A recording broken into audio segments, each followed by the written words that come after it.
What up, y'all? It's motherfucking Strong Dad. So today, we're going to talk about lengthened partials. We're going to try to make it as easy for you to understand. That way, it's just not a difficult process. And then I'm going to give you some of my back exercises that I think will build you the impressive back you're looking for. And, you know, this is all obviously before extra specialization. This is like the first step of specialization for your back training. So first, let's get into the lengthened partials. First we want to describe what a lengthened partial is. The lengthened part of that word is real simple. You know, when your muscle is at its furthest extended while under tension with that exercise. So if I'm doing bench press, when it's all the way down on my chest. If I'm doing flies, right, when it's all the way extended, right, these are lengthened positions for your chest. You know, when you're in the leg extension, for instance, and you're in that low range before the stack touches, that's technically the lengthened position. Okay. A lengthened partial is something that you add into a failure modality. So when you are doing a set, right, you're doing, let's say you're doing 5 reps or whatever the hell, 6 reps, and those last 2 reps, you know, you just got enough to do the full range. If you want to do some extra reps to help speed up the process of getting stronger on an exercise, on a movement, then you can add maybe 1 or 2 lengthened partials. And so essentially what this is while the muscle is still under tension, right? While you're still holding the weight, wherever it is that's keeping your muscle in its lengthened tension position, if you can't complete the whole rep, you want to try to complete a couple baby reps, maybe 1, 2, maybe even 3 if possible. These little tiny baby reps will over time equate to full reps. And that obviously equates to progressive overload. You know, again, like we talked about before, where you go rep quality, rep increase, then weight increase. Well, lengthened partials is a great way to add to that, to speed that process up. So now that we've covered that in the simplest way possible. And if you have any questions, you know, clarifying questions that it wasn't simple enough for you, just fucking message me, you know what I'm saying? Write a comment and ask me. So when it comes to building an impressive back, there are not that many things you need to do. You need to incorporate 2 non-back movements and then 5 back movements. And with these, you're going to end up having a really strong and well-developed back. It'll look wide and thick over time. And I am someone who used to have a rectangular shaped back. I had been made fun of for having no back before. You know, someone said I had no back wings. Those are the exact words. So I know for a fact what it feels like, all right? But it's not hard to get an impressive back. It really isn't. And I'm going to make it simple for you. You need a good shrug. A good shrug. I like to do the power shrug, but whichever dumbbell or power shrug, whichever works for you. Because you want to start by having impressive traps.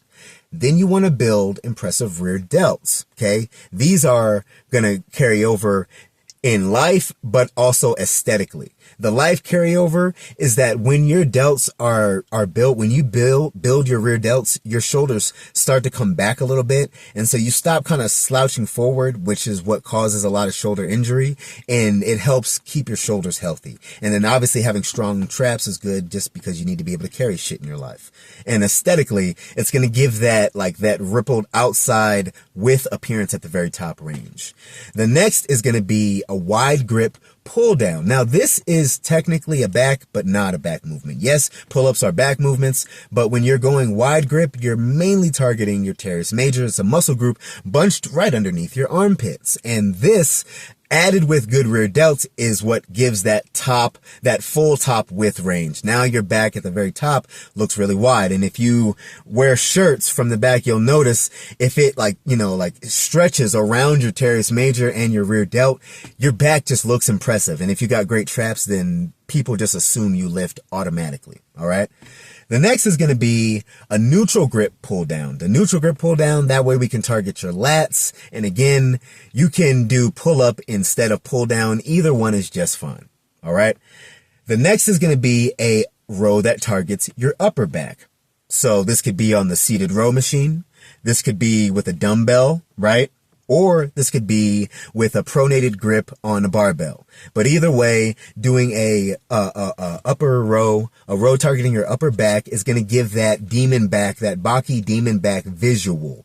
So now it's adding to the thickness inside your back, okay?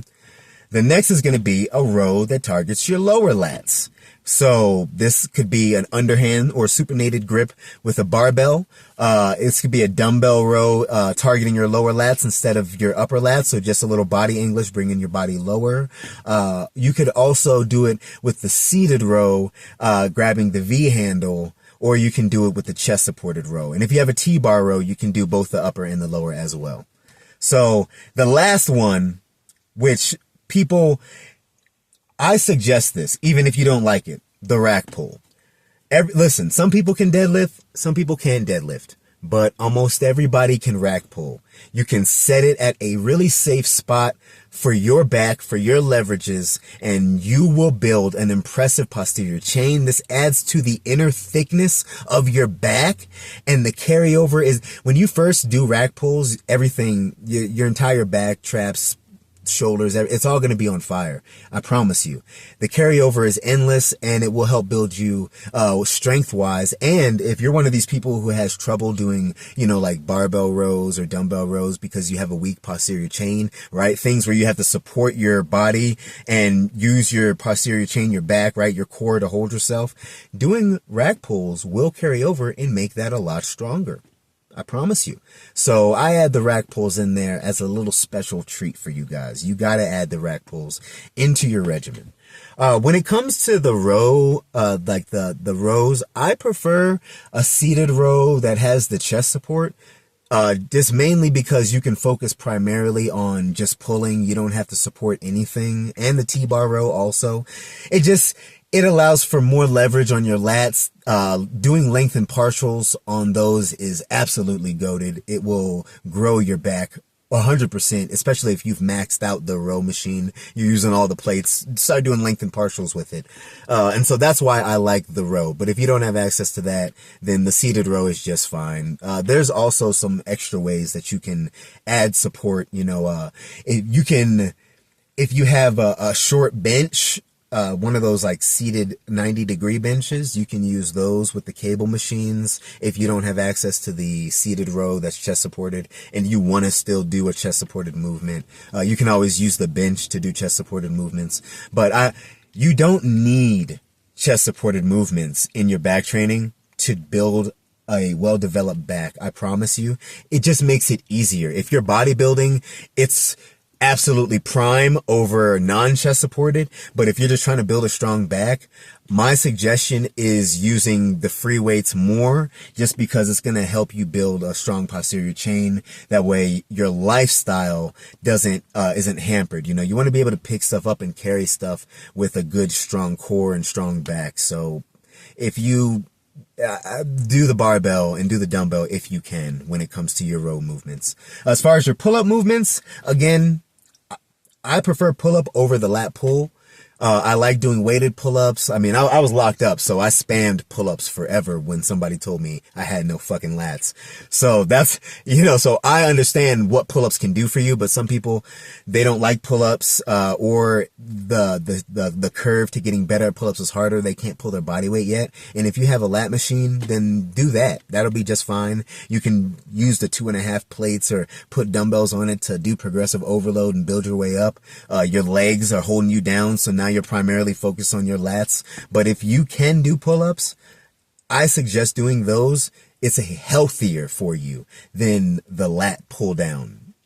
The lat pull down will build the back, but the pull-ups will build the back and keep you healthy when it comes to being able to pull your body weight up and all these other things. So those are the pull down movements, my suggestions there. And again, power shrug. I prefer the power shrug over dumbbell shrugs. But if you don't like power shrugs, or you are doing the rack pull, then maybe don't program the power shrug. Also, maybe do dumbbell shrugs if you're programming rack pulls. That way there's no conflicting stimulus. Either that, or you could do rack pulls in the beginning of the week and then dumbbell shrugs at the end of the week. But if you're be deliberate in your trap training. So if you're programming rack pulls, do the dumbbell shrugs or Smith shrug over power shrugs. If you're out of the rack pull time and you're not programming rack pulls or you don't want to, then I suggest the power shrug.